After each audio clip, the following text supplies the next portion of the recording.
So today I want to welcome our speaker, someone who's been attending our meetings recently, who I'm curious to hear her story. So I'd like to, without further ado, welcome Roslyn to share.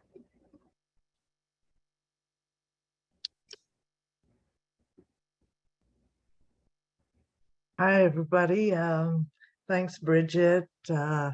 Grateful alcoholic from AA, now presently in secular AA. I am very nervous. I've been in this fellowship as about as long as I've been alive. Like half my life was in AA. And but for the first many years, I didn't feel comfortable sharing my story. Since I've been in secular AA, I feel more empowered, and I feel I'm able to look back, and I feel that my life is not conditional on whether I prayed or I got down on my knees or I went to church, or it's because of me. It's because I want to do these things. I got me here. I got me drunk. Uh, I'm gonna take you back a little bit. I don't know how people condense 70 years into 20 minutes. It's freaking me out. So I'm gonna try and go back, tell you a little bit about what it was, who I am today. And I was a single child, one. Had no sisters, brothers, no aunts, no uncles, no nothing. I had a mother, a father, a male parent, an adoring mother, and that was it. They were a loving family. My parents provided me with all the needs. I never lacked for anything. My mother worked very hard. My father worked very hard. Um, but I think I always resented the fact that I was an only child. Growing up, we lived in an area where my mother was a victim of the Holocaust. So she was already quite traumatized. And I think me being her only child, my life revolved around her. Her life revolved around me. And it was a very intense relationship we had. So looking back at it today, I think at some point I started to resent the fact that I was an only child. So very young, I started to adopt people and bring people into my life, create families I didn't have. And it worked out really well. And I realized when I was older that the people that made you feel most like family were the people that were out on the streets taking drugs or drinking. And I gravitated towards those people. And that's what I did. I drank, I drugged, I had a very dear friend that I used a lot with. I used mostly with. We shot up, we drank, we partied, we laughed, we cried. We were everyday friends for like 15 years. And I mention her because she's a big part of what is going on in my life presently. Um, we, my mother was, so I gravitated towards smoking up and playing hooky, and my parents really didn't have a good control over me because they worked And my grandmother, she wasn't very able to control me. I had a mind of my own, and I was very strong-willed.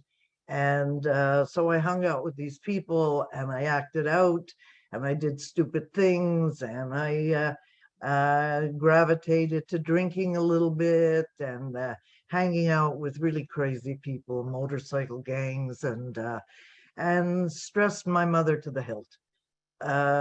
She said once before she died to my husband's wife, she had 12 kids, and she said that her daughter, me, was just like having 12 kids. So I made her crazy. My father took a step back. He couldn't deal with all my antics, and the courts and the police and the drinking and the all the wild stuff that was going on, the taking mescaline and acid, and I shot up for 2 years, and he just didn't want to know. He couldn't accept that his daughter was doing this, and he took a step back. So my mother was the one that was always trying to protect me, defend me, enable me. She was all there. And at some point, it got really out of hand.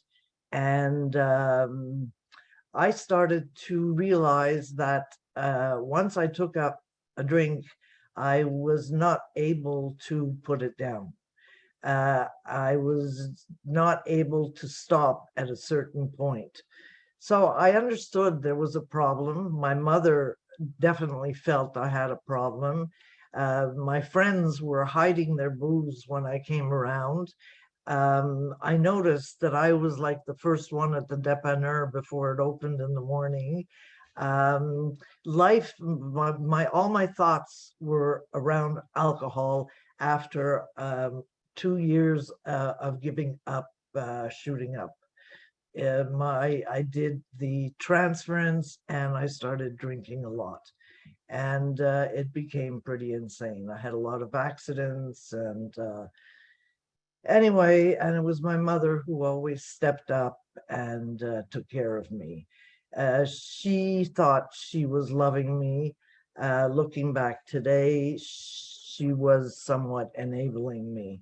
I did not keep jobs. I couldn't have bosses. I didn't like the way certain businesses were run, and I didn't want to work the hours you're supposed to work. I wanted to choose my own hours. So consequently, I didn't work very much.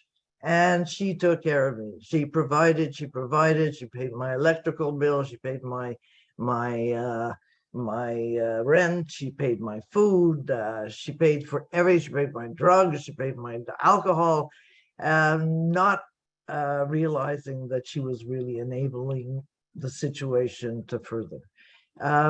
At some point, I think she ran into, I remember the song, The Lady from the PTA. Well, I think she ran into someone from Al-Anon, and she said, that's it, no more. If you don't stop, I am not giving you another penny, and you're like on your own. You manage your life.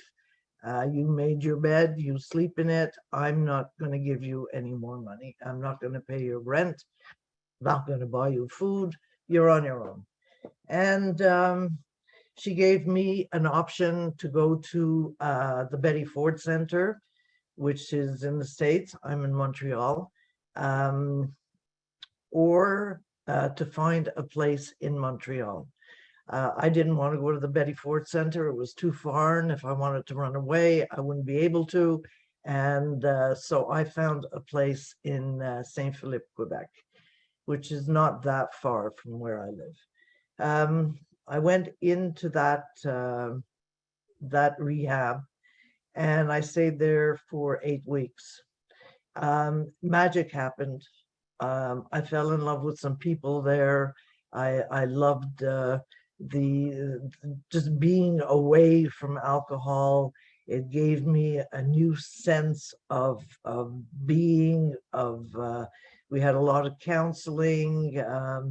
but I questioned why all the other people there seemed to have a family member that drank or was alcoholic, a grandmother, a father, a mother, and I could not in my life. I didn't have much of a family, but I couldn't remember anybody ever mentioning anybody being an alcoholic. I called my mother from Beaver, and she said that I asked her if there was anybody in our family that was alcoholic, because maybe I'm not an alcoholic, maybe I don't belong here. And she called me back 4 days later. She had told me that she had fallen in love with somebody when she was with my father. She was a nurse taking care of my father and this other gentleman who both had TB after the war. She was their nurse. She happened to fall in love with the other guy, but was married to my father. I said, why didn't you leave my father if you were in love with him? And she said, because he drank too much. And his name was Kenneth Cameron. I asked her what he looked like, and she said he had blue eyes and he was a very handsome man. And then we dropped that, never went there again. And I fell in love with the Fellowship of AA. The slogans of AA, that's what I lived. Um, for 35 years, the fellowship, the people, the busy, they were all in-house meetings. We didn't have Zoom there. So hundreds of people at meetings every day. I used to do meetings 7 days a week for 20 years. That was my life. AA was my life. The people were my life. And I loved it. So from 29 on to 35, on to from 29 years old, from 1981 till 2016, I had not picked up a drink. I had kind of taken a step back from AA, um, uh, because after my mother died, I started to question whether I was in AA to kind of get away from her, because she had become very possessive, being that I was the only child. She smothered me a lot and always wanted me around. And I went to a lot of AA meetings. I was always going to AA whenever she wanted me or called me. I was always running to a meeting, coming from a meeting. And when she died, I kind of questioned whether I was in AA because I was trying to run away from her, or whether I really belonged. So I took a step back and tried to figure that out. And during that time, one of my very dearest friends, who sponsored me, I sponsored her. We were like married friends. We were like one. If you saw one, you saw the other. We were both diagnosed with money, sorry, with aggressive cancer. Um, I had breast cancer. She had lung cancer. She was given 5 years to live, and she died exactly at the 5-year mark. I now I'm out of AA. I don't have much contact with people in AA. So I felt completely shattered, and I just wanted to die. I thought, there's no reason to live. I did get married in AA. Very, very early into my recovery, I fell in love with an ace, a gem, a rock, the most wonderful person I could have ever imagined I would be with, and I'm still with him today. And for that's like over 41 years. But when she died, I even loving him as much as I did, it all went gray. It all went black, and I wanted to die. And not thinking, but after 35 years of not drinking, if I picked up a drink, I didn't think it would take me back to where I left off. Uh, I would have thought I would have had more control over this alcohol. But I wanted to die. I didn't want to drink. I just wanted to go with my buddy and that's it, end it all. But I picked up a drink thinking that maybe it would help me with my final plan. And what happened was the drink took the drink, took the drink, took the drink. And I stayed out there for 4 years, drinking, falling down, worse than I ever was when I first came into the program. Um, I broke 4 limbs. I broke my nose. I broke my hip. I broke my shoulder. I broke my leg. I broke my ankle. I tried to kill myself 3 times. The last one was a hit and miss. There's so many other things I want to tell you about where I am today. I'm in secular AA. I left AA because I couldn't, I realized after many, many years that I couldn't share my story there because I wasn't really feeling comfortable with the program in AA. I was comfortable with the first step and the 12th step. They said it was like cafeteria style recovery program. I couldn't, the God thing didn't work for me. My mother being a victim of the Holocaust, God was never mentioned in our home. Why was God not there when that took place? Why did I have to lose everybody? And consequently, I became her life and her everything. But that marked me, the fact that really, why wasn't God there? And then I questioned a lot of things in life that I saw with my own eyes that I thought, well, what's God doing? And then finally, after many, many years in AA, I decided when Ukraine happened that it's impossible. There can't be a God and all these things. It's supposed to be a loving God. It just didn't make sense to me. And I'd asked somebody in secular in AA, is there a way to stay sober without God? And they said they didn't know. And I saw so many people over the years not be able to get this God thing and go back out, never saw them again. I saw a few in the bars. I used to work for 25 years in the bar, along with getting sober. Drinking didn't affect me at all. I just loved my job. I partied with people. I sold flowers and stuffed animals, and it was just wonderful. My life was great. Um, but I saw people that I knew from the program in the bars, and I'd ask them why they left, and 3 out of 3 said because of the God thing. So anyway, I was not feeling comfortable once again with AA. I wanted to run. I didn't know where I wanted to go. I didn't know if I wanted to drink. I didn't know what I wanted to do, but I was no longer comfortable. And then with Ukraine, that was it. I asked somebody, can people stay sober without God? She said, I don't know. I could definitely not do it.